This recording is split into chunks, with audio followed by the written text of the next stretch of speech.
दोस्तों, स्वागत है आपका मेरे YouTube चैनल इंग्लिश बाबू पर। और आज मैं फिर हाजिर हूँ आपके साथ एक नई स्टोरी लेकर। और दोस्तों, आज जो स्टोरी मैं आपके लिए लेकर आया हूँ ये एक मॉरल स्टोरी है। और ये जो स्टोरी है ये 8वीं क्लास की NCERT की इंग्लिश बुक से ली गई है। आमतौर पर मैं इस तरह की जो NCERT की जो स्टोरीज़ हैं वो कम ही कवर करता हूँ, लेकिन आप लोगों के मैंने कमेंट्स देखे और कई कमेंट्स में उन्होंने बोला कि सर आप कोई ऐसी स्टोरी लाइए जो कि NCERT की किताब में से हो। तो दोस्तों, आज मैं NCERT की किताब से ही ये कहानी को लेकर आया हूँ। ये जो कहानी है ये एक मॉरल स्टोरी है, बहुत ही प्यारी, बहुत अच्छी लगी कहानी, मुझे बहुत अच्छी लगी। जो कहानी है बहुत ही ज़्यादा एक तरह से भावनात्मक इमोशनल कहानी है। आपको सुनकर बहुत अच्छा लगेगा और कहानी के अंत में आपको बहुत अच्छा मॉरल मिलेगा। उसके अलावा दोस्तों, आज की इस स्टोरी में आपको कई सारे नए इंग्लिश के वर्ड मीनिंग सीखने को मिलेंगे, उनकी करेक्ट प्रोनाउंसिएशन के बारे में पता चलेगा। और दोस्तों, इस वीडियो के माध्यम से जो ट्रांसलेशन का प्रोसेस है आप बहुत उसे अच्छे से समझ पाएंगे। किस तरह से हम सेंटेंसेस को बनाते हैं, किस तरह से उसको ट्रांसलेट करते हैं, आप बहुत ही अच्छी तरह से इस वीडियो के माध्यम से सीख पाएंगे। तो मेरी आपसे रिक्वेस्ट है दोस्तों, आप कहानी को बिल्कुल ध्यान से सुने, एक एक वर्ड को समझने की कोशिश करें। और यदि आपको आज की स्टोरी में कोई भी नया वर्ड मिले या फिर आपको ऐसा लगता है कि कोई भी ग्रामर का स्ट्रक्चर आपके लिए नया है तो आप उसको नोट भी ज़रूर कर लें। तो चलिए इसको शुरू करते हैं। और सबसे पहले कहानी का टाइटल देखते हैं। कहानी का टाइटल है द स्टोलन मैंगोज। दोस्तों, स्टोलन को यहाँ एडजेक्टिव के तौर पर प्रयोग किया गया। STEAL, स्टील मतलब चुराना, सेकंड फॉर्म स्टॉल और थर्ड फॉर्म है स्टोलन। तो ये थर्ड फॉर्म भी है और उसके अलावा ये एडजेक्टिव भी है, तो इसको यहाँ पर एडजेक्टिव के रूप में प्रयोग किया गया।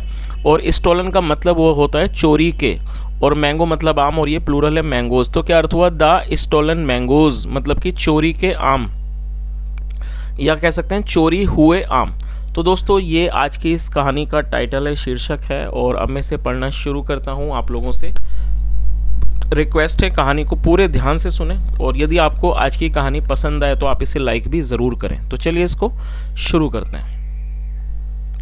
Once in a village there was a rich man who owned several farms and lived in a farm house. क्या मतलब हुआ, once in a village, once मतलब होता है एक बार, वंस इन अ विलेज मतलब एक बार एक गांव में। There was a rich man. दोस्तों, ये जो वाक्य है ये सिंपल पास्ट का वाक्य है। सिंपल पास्ट का मतलब होता है जब हम पास्ट में कोई ऐसा वाक्य बनाते हैं जहां पर वॉज या वर्ब का प्रयोग हेल्पिंग वर्ब के रूप में करते हैं, साथ में नाउन या एडजेक्टिव को लेकर वाक्य बनाते हैं। तो यहाँ पर देखिए, रिच को एडजेक्टिव के रूप में प्रयोग किया गया। ये एडजेक्टिव है और ये नाउन है। और दोस्तों, ये जो वॉज है यहाँ पर इसको हेल्पिंग वर्ब के रूप में प्रयोग किया गया है। और आपको ये चीज़ याद रखनी है कि जब हम सिंपल पास्ट या सिंपल प्रेजेंट में कोई भी वाक्य बनाते हैं तो वहाँ कभी वर्ब का प्रयोग नहीं किया जाता है। इसी कारण इसको नो एक्शन सेंटेंस भी कहा जाता है। तो क्या अर्थ हुआ, there was a rich man मतलब कि एक अमीर आदमी था। Who owned several farms, who एक रिलेटिव प्रोनाउन है, जब हम किसी का रेफरेंस देते हैं तो हु का यूज़ करते हैं। और ओन का मतलब होता है किसी चीज़ का मालिक होना, second form owned, who owned मतलब जिसके पास थे। सेवरल फार्म्स कई खेत, एंड लिव्ड और वो रहता था, लिव मतलब रहना, सेकंड फॉर्म लिव्ड, और वो रहता था इन अ फार्म हाउस, एक फार्म हाउस में। तो इस पूरी लाइन का क्या अर्थ निकला कि एक बार एक गांव में एक अमीर आदमी था जिसके पास बहुत सारे फार्म्स थे मतलब खेत थे, and lived in a farm house और वो एक फार्म हाउस में रहता था। चलिए आगे देखिए। It was the season of mangoes, season का मतलब होता है मौसम होना, और ये भी सिंपल पास्ट का वाक्य है। It was the season of mangoes मतलब कि आम का मौसम था। एंड हैंस, हैंस मतलब इसलिए। हिज वर्कर्स, वर्कर का मतलब होता है कर्मचारी, और ये वर्कर्स है। हिज वर्कर्स मतलब कि उसके कर्मचारी। वर इंगेज्ड, इंगेज्ड का मतलब होता है किसी काम में लगे हुए होना, वर इंगेज्ड वो लगे हुए थे। इन हार्वेस्टिंग मतलब कि तोड़ने में, हार्वेस्ट मतलब तोड़ना, इन हार्वेस्टिंग तोड़ने में। मैंगोज आमों को तोड़ने में लगे हुए थे। एंड लोडिंग दैम, लोड का मतलब होता है लादना, और उनको लादने में। इन कार्ट्स गाड़ियों पर। फॉर द सेल मतलब कि बिक्री के लिए। इन मार्केट्स बाजारों में। तो इस पूरी लाइन का क्या अर्थ निकला कि आम का सीजन था और इसी कारण जो उसके वर्कर्स थे, कर्मचारी थे, वो आमों को तोड़ने में लगे हुए थे और उनको कार्ट्स का मतलब होता है गाड़ियाँ, आप इन्हें नोट कर लीजिए, और उनको गाड़ियों पर लोड करने में, लादने में लगे हुए थे। किस चीज़ के लिए, फॉर सेल इन मार्केट्स, बाजार में उनको बेचने के लिए। चलिए आगे देखिए। वन सच डे मतलब इसी तरह के एक दिन a worker brought before the owner a young boy who had stolen 2 mangoes from a tree and was caught red handed eating them. क्या अर्थ हुआ दोस्तों? ये बड़ा सेंटेंस है, इसको थोड़ा थोड़ा करके ट्रांसलेट करते हैं ताकि आप समझ सकें। ऑन सच डे मतलब एक ऐसे दिन, अ वर्कर मतलब एक कर्मचारी, ब्रॉट। दोस्तों ये जो वाक्य है ये पास्ट इंडेफिनिट का अफर्मेटिव वाक्य है, जहाँ सेकंड फॉर्म लगाई गई है, ब्रिंग मतलब लाना, सेकंड फॉर्म ब्रॉट मतलब कि लाया। क्या लाया? बिफोर द ऑनर मालिक के सामने, अ यंग बॉय एक छोटे लड़के को, हु हैड स्टॉलन। दोस्तों यहाँ हैड के साथ थर्ड फॉर्म का यूज़ किया गया, और जैसा मैंने आपको ऊपर बताया था यहाँ ये जो स्टॉलन है इसको यहाँ एडजेक्टिव के रूप में प्रयोग किया गया, उसके अलावा ये थर्ड फॉर्म भी है, स्टील की थर्ड फॉर्म स्टॉलन। और जब हेड के साथ थर्ड फॉर्म का प्रयोग किया जाता है तो इस तरह का जो वाक्य है वो पास्ट परफेक्ट का वाक्य कहलाता है। तो क्या अर्थ हुआ? हु हैड स्टॉलन जिसने चुराए थे, 2 मैंगोज 2 आम चुराए थे। कहाँ से चुराए थे? फ्रॉम अ ट्री एक पेड़ से, and was caught red handed. दोस्तों यदि आप इस वाक्य के बारे में बात करें तो ये सिंपल पास्ट का वाक्य है, ये पास्ट इंडेफिनिट का पैसिव वॉइस का वाक्य है। और जब हम पास्ट इंडेफिनिट में कोई पैसिव का वाक्य बनाते हैं तो वहाँ वॉज वर्ब के साथ थर्ड फॉर्म का यूज़ किया जाता है। कैच मतलब पकड़ना, थर्ड फॉर्म में कॉट। तो क्या अर्थ हुआ? हु एंड वॉज कॉट और उसको पकड़ा गया, रेड हैंडेड का मतलब होता है रंगे हाथ, और उसको रंगे हाथों पकड़ा गया, ईटिंग दैम उनको खाते हुए। तो इस पूरी लाइन का क्या अर्थ हुआ कि ठीक मतलब एक ऐसे ही दिन एक जो वर्कर था वो अपने मालिक के सामने एक छोटे लड़के को लाया, हु हैड जिसने 2 आम चुराए थे फ्रॉम एक पेड़ से, and was caught red handed eating them और उसको मतलब कि उन्हें खाते हुए रंगे हाथ पकड़ा गया। चलिए आगे देखिए। ओ मास्टर मतलब कि मालिक, this boy had stolen mangoes, और यहाँ भी हैड के साथ थर्ड फॉर्म है तो ये पास्ट परफेक्ट का वाक्य। तो उसने कहा कि मालिक, this boy had stolen mangoes from the tree मतलब इस लड़के ने पेड़ से आम चुराए थे।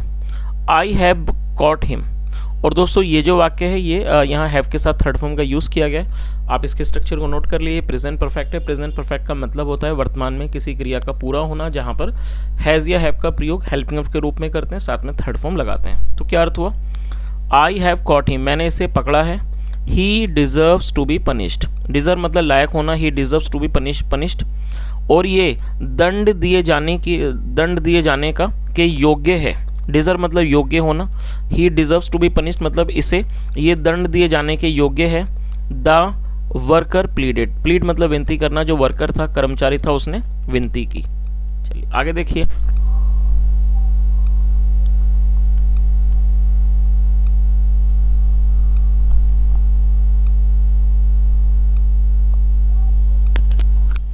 The owner of the farmhouse looked deeply into the eyes of the young boy। और ये भी पास्ट इंडेफिनेट का अफर्मेटिव वाक्य है, जहाँ सेकंड फॉर्म का यूज़ किया गया। जो ऑनर था मतलब जो मालिक था, ऑफ द फार्म हाउस उस फार्म हाउस का, लुक्ड डीपली उसने गहराई से देखा, into the eyes of the young boy उस छोटे लड़के की आंखों में उसने गहराई से देखा। ही फाउंड उसने पाया, दैट की द बॉय वॉज ट्रेम्बलिंग जो लड़का था, the boy was trembling and in great fear. दोस्तों यहाँ वॉज के साथ फोर्थ फॉर्म का यूज़ किया गया। ये पास्ट कॉन्टिन्यूस का वाक्य है। पास्ट कॉन्टिन्यूस का मतलब होता है जब हम ऐसे वाक्य बनाते हैं जहाँ वाक्य के टेल पर रहा था, रही थी जैसे शब्द आते हैं, जहाँ हम दिखाते हैं पास्ट में कोई क्रिया चल रही थी, इस तरह के वाक्यों में वॉज या वर्ब का प्रयोग हेल्पिंग ऑफ के रूप में करते हैं, साथ में फोर्थ फॉर्म का यूज़ किया जाता है। उसके अलावा आप इस वर्ब को नोट कर लीजिए। ट्रेम्बल का मतलब होता है कांपना। तो क्या अर्थ हुआ? ही फाउंड उसने पाया कि द बॉय वॉज ट्रेम्बलिंग जो लड़का था वो कांप रहा था, एंड इन ग्रेट फियर और वो बहुत ज़्यादा डर में था। फियर मतलब डर या भय, और वो बहुत ज़्यादा भय में था, डर में था। आगे देखिए आगे क्या हुआ। ही आस्क्ड उसने पूछा, डिड यू स्टील मैंगोज। दोस्तों यहाँ डिड का प्रयोग किया गया, तो आप इसके स्ट्रक्चर को नोट कर लीजिए। ये जो वाक्य है ये पास्ट इंडेफिनिट का इंटरोगेटिव सेंटेंस है। पास्ट इंडेफिनिट का मतलब होता है जब हम कोई वाक्य बनाते हैं पास्ट में जहाँ पर आया, गया, किया, बताया पे वो खत्म होते हैं, इस तरह के वाक्यों को पास्ट इंडेफिनिट का वाक्य कहा जाता है। जहाँ पे यदि हमारा वाक्य इंट्रोगेटिव हो तो हमें डिड से उसे शुरू करना होता है, डिड उसके बाद सब्जेक्ट फिर वर्ब की फर्स्ट फॉर्म। और तो आप इस स्ट्रक्चर को नोट कर लीजिए। तो उसने पूछा, ही आस्क्ड उसने पूछा, डिड यू स्टील मैंगोज क्या आपने आम चुराए। दोस्तों मैं चाहूँगा आप यहाँ पे एक छोटी सी एक एक्सरसाइज करें। जब आप इस वीडियो को देख रहे हैं, सुन रहे हैं, तो आप एक छोटी सी, मैं आपको 2 सेंटेंसेस देता हूँ, आप उन्हें ज़रूर ट्रांसलेट करें, आप इसको इग्नोर ना करें, क्योंकि दोस्तों जब आप इसे सुन रहे हैं तो आपको थोड़ी एक्सरसाइज भी ज़रूर करनी चाहिए ताकि आप इंग्लिश को अच्छे से सीख सकें। आप उन्हें नोट कर लीजिए। पहला वाक्य है, क्या आपने उसे पढ़ाया। ये जो मैंने आपको वाक्य दिया है वो इसी तरह का वाक्य है। ये पास्ट इंडेफिनिट का इंट्रोगेटिव सेंटेंस है, जो भी मैंने आपको एक्सप्लेन किया है। दोबारा आप वाक्य को नोट कर लीजिए, क्या आपने उसे पढ़ाया।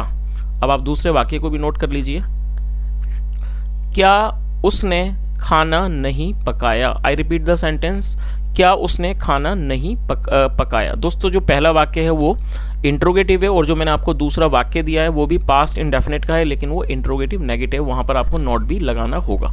तो ये दोनों वाक्यों के आप जरूर ट्रांसलेट करें और कमेंट में बताएं। चलिए आगे देखिए। ही आस्क्ड, उसने पूछा, डिड यू स्टील मैंगोस, क्या आपने आम चुराए। The boy nodded. दोस्तों नॉड का मतलब होता है हाँ में सर हिलाना। आपने देखा हो कई बार हम कुछ नहीं बोलते लेकिन अपना सर हिला के अपनी रजामंदी दिखा देते हैं। सेकंड फॉर्म होती है नॉडेड। तो उसने क्या हुआ, द बॉय नॉडेड, जो लड़का था उसने सर हिलाया।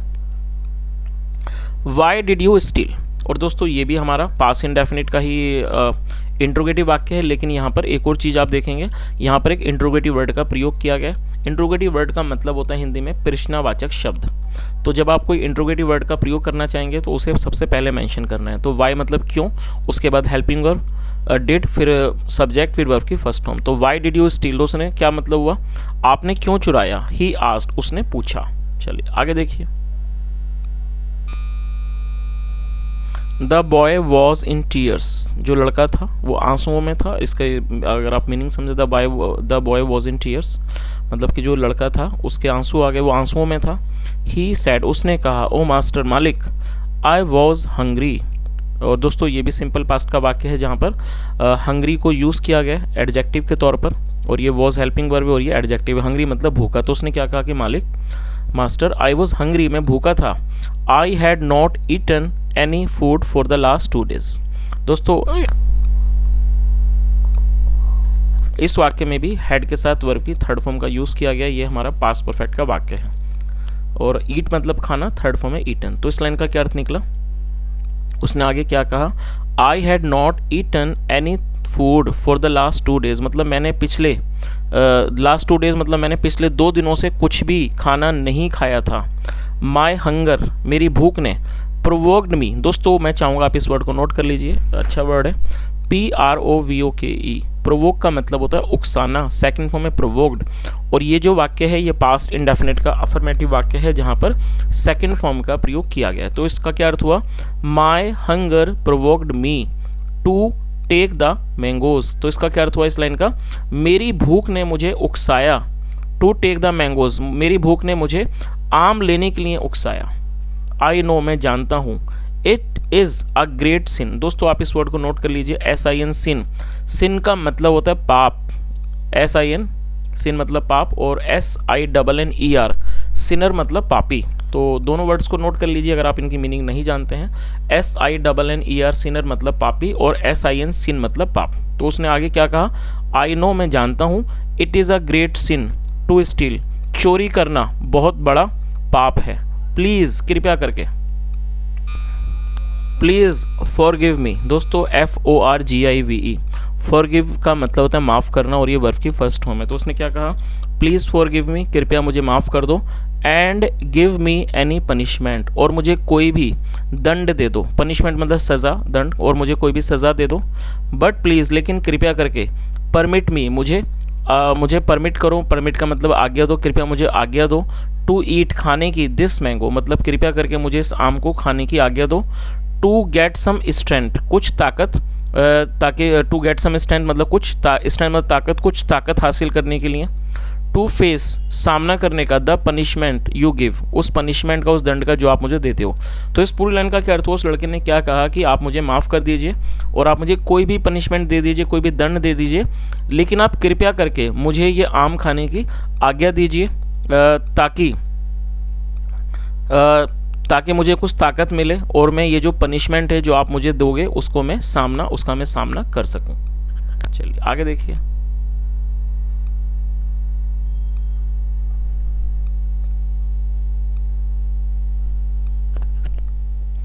The farm house owner was moved by the boy's honesty.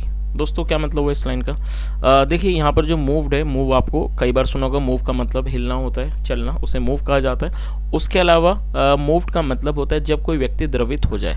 अब देखिए आप में से कई लोग शायद इस काफ़ी प्योर हिंदी वर्ड है, आप लोगों में से कई लोग शायद नहीं समझ पाएंगे। द्रव्य इसका अगर आम भाषा में समझें तो मूव्ड का मतलब होता है कि कई बार ऐसा होता है कि जब हम किसी व्यक्ति की कोई दुख भरी कहानी सुनते हैं, किसी व्यक्ति को दुखी हाल में देखते हैं, तो हम काफ़ी ज़्यादा उससे अभिभूत हो जाते हैं, या कह सकते हैं उसको आसान भाषा में मतलब हम थोड़े से इमोशनल हो जाते हैं, भावनात्मक हो जाते हैं। अक्सर हम मतलब जब हम उसके साथ थोड़ी हमदर्दी जताते हैं और उसके साथ थोड़ा सा हम मतलब कि अच्छा व्यवहार करने की कोशिश करते हैं, तो इसी तरह की सिचुएशन को मूव्ड होना कहा जाता है। तो मैं उम्मीद करता हूँ कि आप मेरी बात को समझ गए होंगे, और यदि आप इसको देखेंगे तो इसकी हिंदी होती है द्रवित हो जाना। मतलब दूसरे व्यक्ति की किसी बातों में या किसी भी व्यक्ति की यदि कोई भी उसकी परेशानी है तो उसके वजह से आपको भी इमोशनल जब हो जाते हैं उसे मूव्ड होना कहा जाता है। तो क्या अर्थ हुआ? The farm house owner was moved by the boy's honesty. Honesty मतलब ईमानदारी। जो फार्म हाउस का मालिक था वो उस लड़के की ईमानदारी से द्रवित हो गया, अभिभूत हो गया। He instructed the worker to give 6 more mangoes to the boy and release him. ये भी पास्ट इंडेफिनिट का अफर्मेटिव वाक्य है जहाँ सेकंड फॉर्म का यूज़ किया गया है। इंस्ट्रक्ट का मतलब होता है आदेश देना, और second form instructed. He instructed the worker मतलब उसने वर्कर को, कर्मचारी को आदेश दिया। क्या आदेश दिया? टू गिव 6 more mangoes, कि वो 6 और आम दे दे, टू द बॉय लड़के को, एंड रिलीज हिम और उसको वो छोड़ दे। रिलीज मतलब छोड़ना। चलिए आगे देखिए। बट सर, लेकिन सर श्रीमान, द बिविल्डर्ड वर्कर आस्क्ड। दोस्तों बिविल्डर्ड एडजेक्टिव है जिसका मतलब होता है हक्का बक्का। और तो ये जो हक्का बक्का जो मतलब आश्चर्यचकित या कह सकते हैं हक्का बक्का जो वर्कर था, कर्मचारी, उसने पूछा has he not stolen from you, क्या उसने आपके यहाँ से चोरी नहीं की है। और दोस्तों ये जो वाक्य है ये प्रेजेंट परफेक्ट का इंट्रोगेटिव वाक्य है जहाँ पर हैज़ का प्रयोग हेल्पिंग वर्ब के रूप में किया गया है। तो क्या अर्थ हुआ? Has he not stolen from you मतलब क्या उसने आपके यहाँ से चोरी नहीं की है। यस हाँ, यू आर राइट, आप सही हो। एज ए रूल मतलब कि नियम के अनुसार, he needs to be punished, उसे दंड दिए जाने की आवश्यकता है, ज़रूरत है। बट लेकिन ही डिजर्व्स जस्टिस। डिजर्व मतलब योग्य होना, किसी चीज़ के लायक होना, बट ही डिजर्व्स जस्टिस। और दोस्तों ये जो वाक्य है ये प्रेजेंट इंडेफिनिट का अफर्मेटिव वाक्य है, और आप इस स्ट्रक्चर को भी नोट कर लीजिए। जब हम प्रेजेंट इंडेफिनिट में कोई भी वाक्य बनाते हैं तो यदि हमारा सब्जेक्ट आई, वी, यू, दे या फिर प्लूरल नाउन होगा तब हमें वर्ब की फर्स्ट फॉर्म का यूज़ करना होगा। लेकिन यदि हमारा सब्जेक्ट ही, शी, इट या फिर सिंगुलर नाउन होगा, ऐसे जगहों पर हमें वर्ब की फिफ्थ फॉर्म का प्रयोग करना होता है। तो यहाँ पर ये जो ही है रूल के अकॉर्डिंगली यहाँ पर फिफ्थ फॉर्म का यूज़ किया गया है। और जस्टिस का मतलब होता है न्याय या फिर इंसाफ। तो इस लाइन का क्या अर्थ हुआ? बट ही डिजर्व्स जस्टिस, लेकिन ये न्याय के या कह सकते हैं इंसाफ के लिए योग्य है, इंसाफ के लायक है। We need to be compassionate to him. दोस्तों कंपैशनेट एडजेक्टिव है जिसका मतलब होता है दयालु। We need to be compassionate to him मतलब हमें इसके प्रति दयालु होने की ज़रूरत है। एज जैसे कि one who has suffered in hunger, जैसे कि वन मतलब जो वो व्यक्ति हैज़ सफर्ड इन हंगर जिसने भूख में पीड़ा मतलब कि कष्ट भोगा हो। सफ़र मतलब भोगना। This was the judgment given by the farm house owner, और ये जो था फैसला था गिवन जो कि दिया गया by the farm house owner, उस फार्म हाउस के मालिक के द्वारा ये जो था फैसला दिया गया। तो दोस्तों ये आज की कहानी थी। मैं उम्मीद करता हूँ कहानी आपको ज़रूर अच्छी लगी होगी, और जब मैंने कहानी को पढ़ा तो मुझे कहानी ज़रूर काफ़ी अच्छी लगी, और यही रीज़न था फिर मैंने डिसाइड किया कि मैं इस कहानी को अपने चैनल पर लेके आऊँगा। क्योंकि कुछ कहानियाँ होती हैं जो हमें ना सिर्फ सुनने में अच्छी लगती हैं, वह कहीं ना कहीं वो हमारे दिल को छूती हैं। क्योंकि जो हमारी एक इंसानी जो कह सकते हैं कि एक ह्यूमैनिटी होती है, जो मानवीयता होती है, वो कई बार इतना ज़्यादा हमें अभिभूत कर देती है कि हम अच्छी चीज़ों को दूसरों के साथ भी शेयर करना चाहते हैं। तो कहीं ना कहीं दोस्तों यदि इस कहानी के बारे में बात करूँ, मुझे कहानी पर्सनली बहुत अच्छी लगी, जो हम सबको सिखाती है कि जब हम किसी के साथ न्याय करें, इंसाफ करें, तो उसके लिए हमें थोड़ा सा वहाँ पर दयालु होने की भी बहुत ज़्यादा आवश्यकता होती है। क्योंकि हमने जैसा इस कहानी में देखा, उस छोटे से बच्चे ने भूख के कारण कुछ आम चुराए थे, लेकिन जो फार्म हाउस का मालिक था वो एक अच्छा व्यक्ति था, और वो अगर वो यदि वो चाहता तो उस व्यक्ति को, उस बच्चे को वो सज़ा दे सकता था, लेकिन शायद ये सज़ा देना उचित नहीं होता, क्योंकि उस व्यक्ति ने, उस बच्चे ने चोरी जो थी वो जानबूझकर नहीं की, क्योंकि वो काफ़ी भूखा था और भूखे होने के कारण ही उसने मतलब उन आमों को चुराया। और उसके अलावा वो बड़ा ईमानदार भी था, क्योंकि उसने अपने अपराध को, जो ये काम किया था, उसने उसको स्वीकार किया। और एक यही कारण था कि जो फार्म हाउस का मालिक था उसके ऊपर उसको दया आई, और उसने उस बच्चे को 6 और आम दिए और उसको छोड़ भी दिया। तो ये कहानी हमें सिखाती है कि हमें हमेशा ही दयालु होना चाहिए दूसरों के प्रति। दयालु होना एक बहुत अच्छी बात है, जो ना सिर्फ हमारे जीवन को बल्कि दूसरों के जीवन को भी अच्छा बनाता है और इस संसार को बहुत सुंदर भी बनाता है। तो दोस्तों, ये आज की कहानी थी, and I hope you really enjoyed this session. And after reading this story, I also became very emotional, because I'm a very emotional person. When I read such stories, I feel like crying, because I don't know what happened to me. I start feeling the same thing that happening somewhere in the world. So I feel little bit I mean emotional for such things. And apart from this, if you really enjoyed the story, please like this video and subscribe the channel, because if you have not subscribed yet, please subscribe the channel. And apart from this, if you really think that this video is very helpful for other people also, so please share this video with your friends, with your relatives, and please share this video with those people who really want to learn English. And apart from this, if you have any doubt, you can ask me in the comment section. If you want to say anything about the story, you are most welcome. And if you want to give me any type of suggestion or any type of advice, you are most welcome. You can give your feedback in the comment section. Thank you so much for listening. Have a nice day, and bye.